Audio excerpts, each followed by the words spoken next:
मैं ये बात दौरान इलेक्शन में भी कहा था कि राजा सिंह को सियासी तौर पर जिंदा रखा जाएगा। इसलिए जिंदा रखा जाएगा कि कल उसका चेहरा दिखा के मुसलमानों को डराया जाएगा। बनता हैदराबाद के अंदर सियासी हालात बहुत खराब है। जितने वोट एमआईएम को पड़े हैं उतने ही वोट एमआईएम के खिलाफ इस्तेमाल हुए हैं। वो हैदराबादी पार्लियामेंट्री सीट का उसको भारतीय जनता पार्टी का इंचार्ज बनाया गया। असदुद्दीन ओवैसी साहब को अगर किसी से डर है तो वो कांग्रेस पार्टी से डर है। उस सीटों पर जहां पर 7 हलके हैं हैदराबाद पार्लियामेंट्री सीट के अंदर, कांग्रेस कुछ काम नहीं करते हुए उसके बावजूद भी कांग्रेस पार्टी ने पुराने शहर के अंदर से 1 लाख से ज्यादा वोट हासिल किए। वोट अगर असदुद्दीन ओवैसी साहब के एमआईएम के खिलाफ अगर इस्तेमाल हुए हैं तो क्या वो किसी कैंडिडेट के खिलाफ इस्तेमाल हुए हैं? नहीं, वो राज असदुद्दीन ओवैसी साहब सदर मजलिस की पॉलिसीज के खिलाफ वो वोटों का इस्तेमाल हुआ है। मुसलमानों के लिए अब तक एक मौका नहीं था कि जमात के खिलाफ अपने वोट का इस्तेमाल करेंगे तो किसके लिए करेंगे, लेकिन इस मर्तबा कांग्रेस पार्टी ने हैदराबाद के अंदर ये जो आने वाले पार्लियामेंट इलेक्शन के अंदर है यकीनन बहुत अच्छे कैंडिडेट को डालेगी।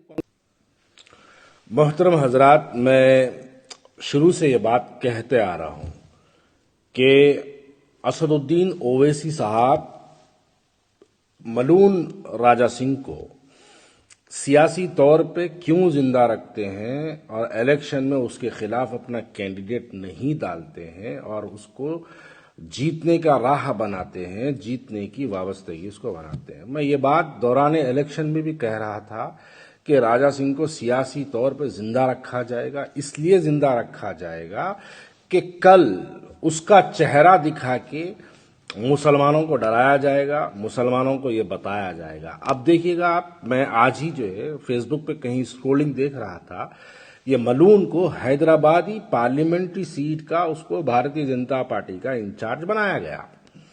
ये देखिए एक सोची समझी पॉलिटिक्स होती है। अगर राजा सिंह गोशा महल से हार गया होता तो उसको या हरवा दिए होते तो आज वो हैदराबाद पार्लियामेंट्री सीट का इंचार्ज नहीं बनता। हैदराबाद के अंदर सियासी हालात बहुत खराब है।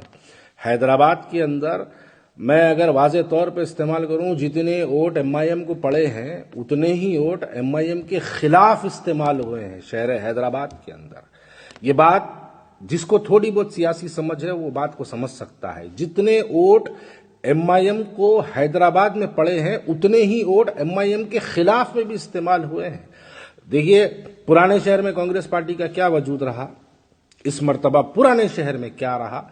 कुछ वजूद ना रहा कांग्रेस पार्टी का। कांग्रेस पार्टी पुराने शहर के अंदर ना के बराबर काम करते रही। पुराने शहर की बात करो, नामपल्ली को छोड़ के मैं सिर्फ उन 7 सीटों की बात करूं जिसमें हैदराबाद आता है, नामपल्ली नहीं आता है, तो उस सीटों पर जहां पर 7 हलके हैं हैदराबाद पार्लियामेंट्री सीट के अंदर, कांग्रेस कुछ काम नहीं करते हुए उसके बावजूद भी कांग्रेस पार्टी ने पुराने शहर के अंदर से 1 लाख से ज्यादा वोट हासिल किए।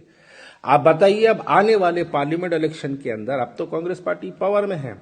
असल में असदुद्दीन ओवैसी साहब को बीजेपी से डर नहीं है। असदुद्दीन ओवैसी साहब को अगर किसी से डर है तो वो कांग्रेस पार्टी से डर है और कांग्रेस पार्टी यकीनन इस मर्तबा पार्लियामेंट इलेक्शन के अंदर एक बहुत बड़ी ताकत का मुजाहरा करेगी। आप बताइए, क्या याकूतपुरे में जो जमात के खिलाफ, मैं उसमें 1 लाख में याकूतपुरे को जो वोट मिले हैं अमजदुल्ला खान को मैं उसकी ऐड नहीं कर रहा हूं, उसको तो छोड़ के बात कर रहा हूं मैं। आप बताइए, याकूतपुरे में अगर 45,000 वोट अगर असदुद्दीन ओवैसी साहब के एमआईएम के खिलाफ अगर इस्तेमाल हुए हैं तो क्या वो किसी कैंडिडेट के खिलाफ इस्तेमाल हुए हैं? नहीं, वो राज असदुद्दीन ओवैसी साहब सदर मजलिस की पॉलिसीज के खिलाफ वो वोटों का इस्तेमाल हुआ है। चंद्रायन गुट्टे के अंदर जितने वोट, चंद्रायन गुट्टे में भी बहुत से वोट जमात के खिलाफ इस्तेमाल हुए। कांग्रेस पार्टी ने वहां पर 14 या 17,000 वोट जो है कांग्रेस पार्टी ने हासिल किया। वो वोट जो इस्तेमाल हुए, अब अगर आप पूरे वोट्स को अगर एमपी इलेक्शंस में मिला लेंगे तो ये 1 लाख से ज्यादा वोट्स है और आने वाली एमपी इलेक्शंस के अंदर कांग्रेस पार्टी अपना एक बहुत बड़ी ताकत का मुजाहरा करेगी। मुसलमानों के लिए अब तक एक मौका नहीं था कि जमात के खिलाफ अपने वोट का इस्तेमाल करेंगे तो किसके लिए करेंगे, लेकिन इस मर्तबा कांग्रेस पार्टी ने हैदराबाद के अंदर ये जो आने वाले पार्लियामेंट इलेक्शन के अंदर है, यकीनन बहुत अच्छे कैंडिडेट को डालेगी कांग्रेस पार्टी हैदराबाद के अंदर। तो उसके मुकाबिल में असदुद्दीन ओवैसी साहब को इस बात का अंदाजा, देखिए असदुद्दीन ओवैसी साहब को मैं बहुत बड़ा जो है उनको एक इंटेलेक्चुअल पॉलिटिशियन कहता हूं कि वो बहुत अच्छे कैलकुलेशंस करते हैं। उनको बहुत अच्छी तरीके से अंदाजा होता है कि कहां पे क्या हो सकता है, पॉलिटिकली क्या हो सकता है। मैं इस बात के लिए असदुद्दीन ओवैसी साहब को सराहता हूं, इस बात के लिए मैं असदुद्दीन ओवैसी साहब को मानता हूं कि उनको मालूम है कि आने वाले इलेक्शंस के अंदर क्या हालात बनेंगे। तो उसी को मद्देनजर रखते हुए असदुद्दीन ओवैसी साहब ने अपने 8वें एमएलए को, जमात के दरअसल जो 8वां एमएलए है, उस 8वें एमएलए को अपनी सियासी ताकत को जिंदा रखने के लिए, क्योंकि उसको जिताए भी थे उसी के मकसद के लिए। आप बताइए, अजहरुद्दीन के खिलाफ में, मैं इलेक्शंस के दौरान भी ये बात कह रहा था, अजहरुद्दीन के खिलाफ में जितने पैदल दौरे असदुद्दीन ओवैसी साहब करे, जितने जलसे अकबरुद्दीन ओवैसी साहब ने किया, जितने पब्लिक मीटिंग्स हुए, जितने लोगों से मुलाकातें हुए, अगर इतनी मुलाकातें गोशा महल में अगर करते तो क्या गोशा महल में कैंडिडेट को अच्छा ताकत का मुजाहरा करने का मौका नहीं मिलता?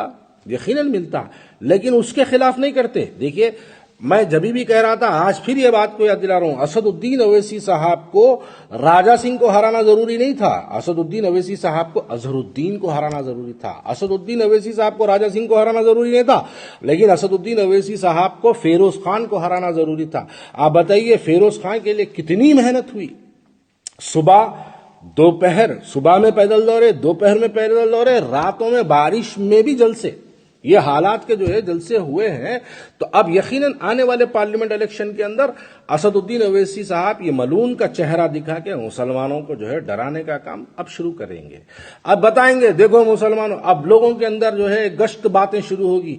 अब ये जो लोग जो है जिनको पॉलिटिकली समझ नहीं है, वो लोग ये बात शुरू करते हो, देखो भाई अब अपन जो है आपस में बटना नहीं भाई, वो बटा तो जो है गुस्साखे नबी बीच में से जीत जाएगा, खुदा ना खास्ता, बल्कि जो है अब लोगों के अंदर ये बातों को गश्त, ये जो बातें गश्त होती है, इसका माहौल जो बना है, वो माहौल बनाने वाले को आप समझिएगा।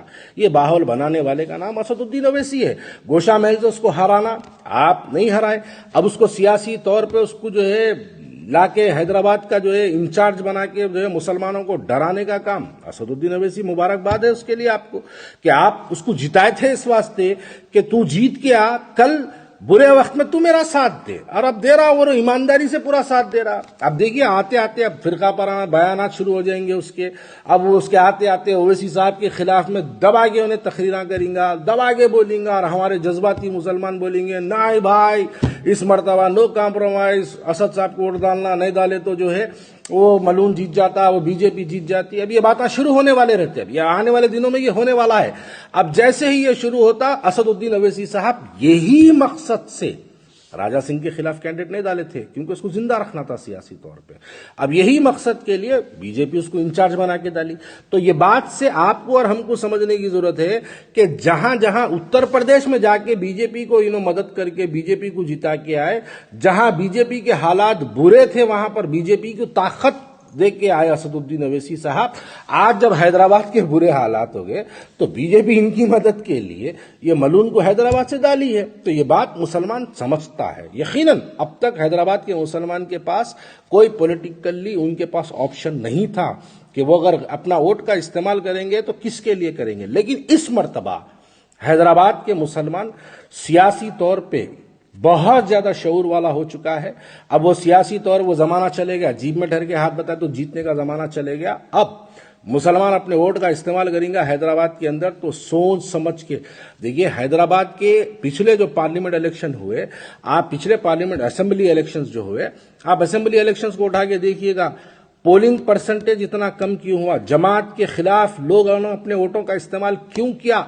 क्योंकि हैदराबाद का मुसलमान बैठ के असदुद्दीन ओवैसी साहब की उत्तर प्रदेश में दी हुई तकरीर को सुन रहा था, सोशल मीडिया के जरिए सुन रहा था। बिहार में दी हुई तकरीर को असदुद्दीन ओवैसी साहब के यहां बैठ के हैदराबाद का मुसलमान सुन रहा था, खामोशी में। क्योंकि जब मुखालिफत का दौर नहीं था, जब मुखालिफत में कोई लोग नहीं थे, तो मुसलमान खामोश बैठा, जान दो भाई वोट ही नहीं डालना वाला, सोशली बाइकआउट किया, इसके लिए पोलिंग गिर गई।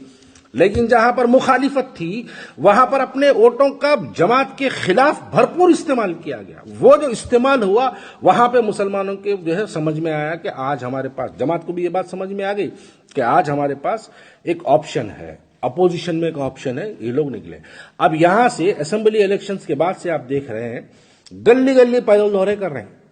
अगर याखुदपुरे वाले ये नतायज नहीं देते, नामपल्ली वाले अगर ये नतायज नहीं देते, तो असदुद्दीन अवैसी साहब आज किसी न किसी स्टेट में किसी इलेक्शंस के अंदर पार्टिसिपेट किए होते, वहां पर जाके जिला परिषद पे तो भी पार्टिसिपेट किए होते, किसी भी तरीके से बहरहाल। लेकिन हैदराबाद का मुसलमान इनको हैदराबाद में रोक रखने के लिए, दूसरे स्टेट्स में जाके भारतीय जनता पार्टी को सपोर्ट नहीं करने के लिए ये नतायज दी है। और उसी के बदले में जमात का 8वां एमएलए राजा सिंह, देखिए लोग समझिए बात को, जमात का 8वां एमएलए, मैं उसको इलेक्शन के दौर से बोल रहा हूं, इन्हें जमात के दरअसल मजलिस AIMIM के दरअसल हैदराबाद में 7 एमएलए नहीं है मेरे भाई।